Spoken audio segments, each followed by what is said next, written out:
On September 15, 2021, a submarine surfaced in waters off the southern coast of South Korea. She was the Dosan Ahn Changho, the lead boat of a new class of submarine that no one outside of South Korea had paid much attention to. She had just fired a ballistic missile from beneath the surface of the ocean. That single test changed the strategic balance of the Korean peninsula. South Korea became the 8th country in the world to possess submarine-launched ballistic missiles.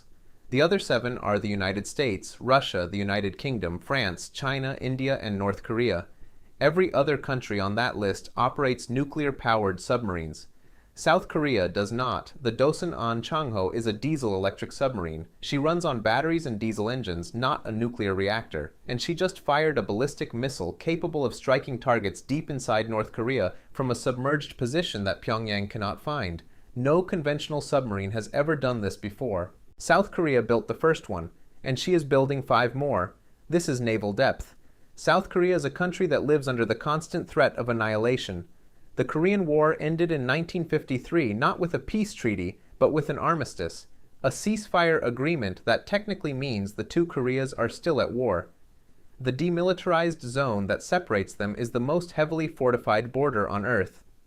North Korea maintains one of the largest armies in the world, over 1 million active duty soldiers, supported by thousands of artillery pieces aimed at Seoul, a city of nearly 10 million people located less than 50 kilometers from the border. North Korea also has nuclear weapons. The exact size of the arsenal is unknown, but estimates range from 30 to 60 warheads. North Korea has tested nuclear devices 6 times. It has tested intercontinental ballistic missiles capable of reaching the mainland United States. And it has developed submarine-launched ballistic missiles of its own, carried aboard the Sinpo-class boats that represent Pyongyang's attempt at a sea-based nuclear deterrent. For decades, South Korea relied primarily on the United States military for its strategic defense. 28,000 American troops are stationed in South Korea. American air power, naval forces, and nuclear umbrella commitments provide the foundation of South Korea's deterrence strategy. But reliance on another country's military, no matter how strong the alliance, creates vulnerability. What happens if the alliance weakens? What happens if American priorities shift? What happens if, in a crisis, the United States hesitates? South Korea decided it could not afford to find out. It would build its own strategic deterrent, and it would build it underwater. The urgency of this decision was reinforced by tragedy. On March 26, 2010, the South Korean corvette Cheonan was torpedoed and sunk in the Yellow Sea by a North Korean midget submarine. 46 sailors died. The attack demonstrated that North Korea's submarine force, however primitive, was capable of striking South Korean naval vessels with lethal effect. The Cheonan sinking was a wake-up call.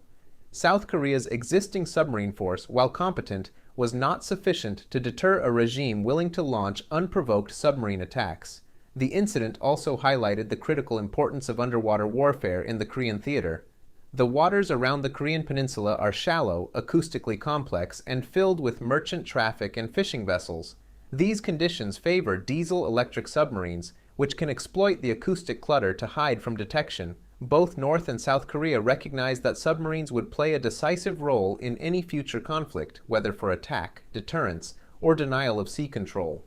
The Korean submarine program began in the late 1980s. South Korea had no submarine tradition, no industrial base for submarine construction, and no experience operating submarines. The country started from zero, just as Taiwan would decades later. The first phase, designated KSS-I, involved the acquisition of 9 Type II-09 submarines from Germany. The Type II-09 is a proven design, a 1,200-ton diesel-electric boat that has been operated by more than a dozen navies worldwide. South Korea's version, the Jangbogo class, was built under license at what was then Daewoo Shipbuilding and Marine Engineering in Jeoje. The first boat was commissioned in 1993. By 2001, all 9 were in service. These small submarines gave South Korea its first underwater capability, training a generation of submariners and building the industrial skills needed for more ambitious projects. The second phase, KSS-II, moved to a more advanced design. South Korea acquired 9 Type II-14 submarines from Germany, designated the Sun Wonil class. The Type II-14 is a significantly more capable boat than the Type II-09, displacing 1,800 tons submerged. and featuring a hydrogen fuel cell air-independent propulsion system that extends underwater endurance to several weeks. The Sun-Won-il class gave South Korea a modern, AIP-equipped submarine force capable of extended patrols in the waters around the Korean peninsula. With the Sun-Won-il class, South Korean submariners gained experience in advanced submarine operations, anti-submarine warfare, mine warfare, and intelligence gathering. South Korea's submariners developed a reputation within Allied naval circles as aggressive, skilled, and well-trained operators. In joint exercises with the United States Navy, South Korean submarines have repeatedly demonstrated the ability to evade detection and penetrate defensive screens.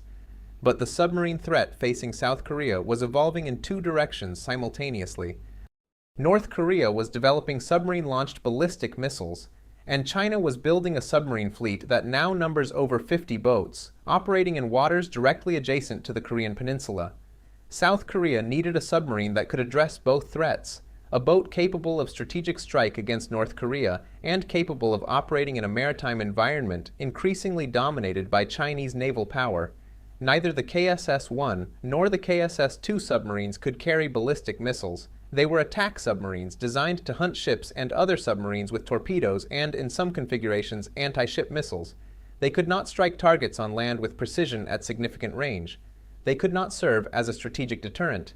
That required something entirely new. The third phase, KSS-III, is the program that changed everything. The Dosan Ahn Changho class, named after a Korean independence activist, is the largest and most advanced submarine South Korea has ever built. She was designed entirely by South Korean engineers using domestic technology. She is not a licensed foreign design. She is Korean from keel to mast. The Batch 1 KSS-III submarines displace approximately 3,800 tons submerged, making them among the largest diesel-electric submarines in the world. They measure approximately 83 meters in length. They carry 6 vertical launch system cells in a section behind the sail, each capable of firing either a Hyunmoo 4-4 submarine-launched ballistic missile or a Hyunmoo 3C land attack cruise missile with a range of 1,500 kilometers. 6 vertical launch cells on a diesel-electric submarine. No country had done this before. The engineering challenges were immense. A vertical launch system requires space, structural reinforcement, complex gas management systems for launch, and integration with the submarine's fire control and navigation systems. On a nuclear submarine with tens of thousands of tons of displacement, finding room for VLS cells is straightforward. On a 3,800-ton diesel-electric boat, every cubic meter is contested. South Korea's engineers solved these problems with what defense analysts have described as an unusually elegant integration of VLS into a conventional submarine hull. The missile section is located between the sail and the forward torpedo room, structurally reinforced to handle the forces generated during missile launch. The submarine can fire missiles while submerged, using compressed gas ejection to propel the missile clear of the water before its rocket motor ignites. 3 Batch 1 boats have been completed and commissioned. The Dosan Ahn Changho was commissioned in August 2021. She was followed by the Anmu and the Shin Chae-ho. All 3 are in active service with the Republic of Korea Navy.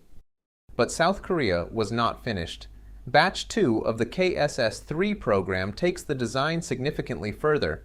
The Batch 2 boats displace approximately 4,250 tons submerged, roughly 450 tons more than Batch 1. They measure 86 meters in length, and they carry up to 10 vertical launch system cells, 4 more than Batch 1, significantly increasing the submarine's magazine and strike capacity. The first Batch 2 submarine, named Jang Yong-sil after a 15th century Korean inventor, was launched on October 22, 2025 at the Hanwha Ocean Shipyard in Gyeoje. She was developed entirely with domestic technology, marking a new milestone in South Korea's submarine capability. Construction of the second Batch 2 boat began in July 2024, with launch expected in 2026. The third and final Batch 2 unit started construction in October 2024. Batch 2 also incorporates lithium-ion battery propulsion, replacing the lead-acid batteries used in earlier Korean submarines. Lithium-ion batteries store significantly more energy per unit of weight and volume than lead-acid, which translates directly into longer underwater endurance and higher sustained speeds while submerged. Japan pioneered the use of lithium-ion batteries in submarines with its Soryu and Taige classes. South Korea has followed with its own implementation.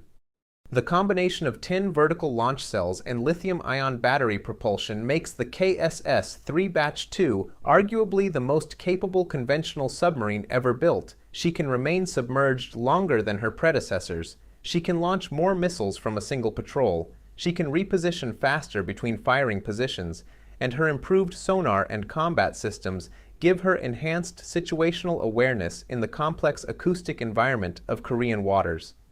South Korea is also developing a new, more powerful submarine-launched ballistic missile and launch system. In September 2023, the Agency for Defense Development posted a request for proposal for a high-performance, large underwater launch system capable of ejecting a missile weighing at least 10 tons. This is significantly heavier than the current Hyunmoo 44, suggesting that South Korea is developing a larger, longer-range SLBM with greater payload capacity. The new system is targeted for deployment by 2027. The concept imagery released by the Agency for Defense Development showed a missile with a rounded warhead configuration, a shape typically associated with multiple independently targetable re-entry vehicles, known as MIRVs. If South Korea develops a conventional SLBM with MIRV capability, each missile could deliver multiple precision-guided warheads to separate targets, dramatically multiplying the strike effectiveness of each submarine. When all 6 KSS-III submarines are in service, 3 Batch 1 and 3 Batch 2, South Korea will operate the most powerful conventional submarine fleet in the world in terms of strike capability. No other diesel-electric submarine force can deliver 60 submarine-launched ballistic missiles from 6 boats operating independently in different patrol zones. The strategic implications are profound. In a conflict with North Korea, KSS-III submarines would deploy to patrol stations in the Yellow Sea and the Sea of Japan. From these positions, they could hold at risk every military target in North Korea, from missile launch sites to command bunkers to leadership facilities. The Hyunmoo 44 SLBM, based on the proven Hyunmoo 2B design, can strike targets with precision at ranges that cover the entire Korean peninsula. North Korea knows where South Korea's land-based missiles are. They are targeted. They are vulnerable to preemptive strike. But North Korea does not know where South Korea's submarines are. A KSS-III submarine sitting silently in the Sea of Japan, her batteries charged, her missile tubes loaded, represents a threat that North Korea cannot locate, cannot target, and cannot neutralize. This is the concept of a secure second strike capability. Even if North Korea launches a devastating first strike against South Korea's military bases, airfields, and missile installations, the submarines at sea will survive. They will still be able to launch their missiles. The knowledge that retaliation is certain even after a first strike is the foundation of deterrence. South Korea is the only non-nuclear weapon state in the world that possesses submarine-launched ballistic missiles. This is a remarkable and historically unprecedented position. The SLBM capability does not carry nuclear warheads. South Korea's missiles are conventionally armed. But the delivery system, the ability to launch precision ballistic missiles from an undetectable submerged platform, is the same technology that underpins the nuclear deterrent forces of every major power. The conventional warhead limitation is significant. A conventionally armed SLBM can destroy a building, a missile launcher, or a radar installation. It cannot destroy a city. South Korea's submarine force is a precision strike tool, not a weapon of mass destruction. But the distinction between conventional and nuclear warheads is a political decision, not a technical one. The KSS-III submarines could, in theory, carry nuclear warheads if South Korea ever chose to develop them. This possibility has not been lost on observers in the region. South Korea has periodically debated the acquisition of its own nuclear weapons, particularly as North Korea's arsenal has grown. Public opinion polls in South Korea consistently show majority support for an independent nuclear deterrent. The KSS-III submarines represent the delivery infrastructure that would make such a deterrent immediately operational. On May 26, 2026, South Korea took the next step. Defense Minister Ahn Changho announced the Jangbogo-N project, a formal roadmap for developing South Korea's first nuclear-powered submarine. The program aims to deliver a nuclear attack submarine by the 2030s, which would give South Korea unlimited underwater endurance and the ability to operate far from its home waters for extended periods. The announcement signals that South Korea views its submarine force not just as a regional deterrent but as a tool of broader strategic power projection. A nuclear-powered submarine armed with ballistic missiles would place South Korea in an entirely different category of naval power, alongside nations like the United Kingdom and France. The challenges are formidable. South Korea must develop or acquire a naval nuclear reactor, a technology that only a handful of countries have mastered.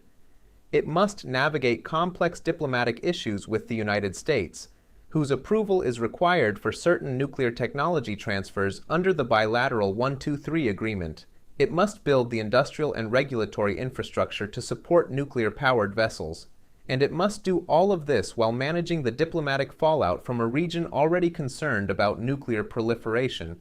But South Korea has demonstrated something that few countries can claim. It took a submarine program from zero to world class in 3 decades. It went from building licensed German designs to designing and constructing the most advanced conventional strike submarines on the planet.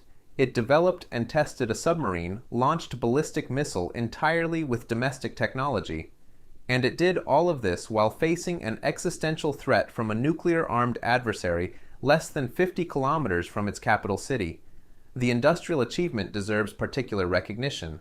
South Korea's shipbuilding industry, led by Hanwha Ocean, formerly Daewoo Shipbuilding and Marine Engineering, and by Hyundai Heavy Industries, is among the most productive in the world. South Korea builds more commercial ships than any country except China.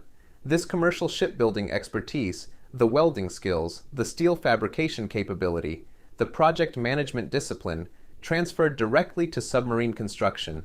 South Korea did not need to build a submarine industry from scratch. It adapted an existing world-class shipbuilding industry to a military mission.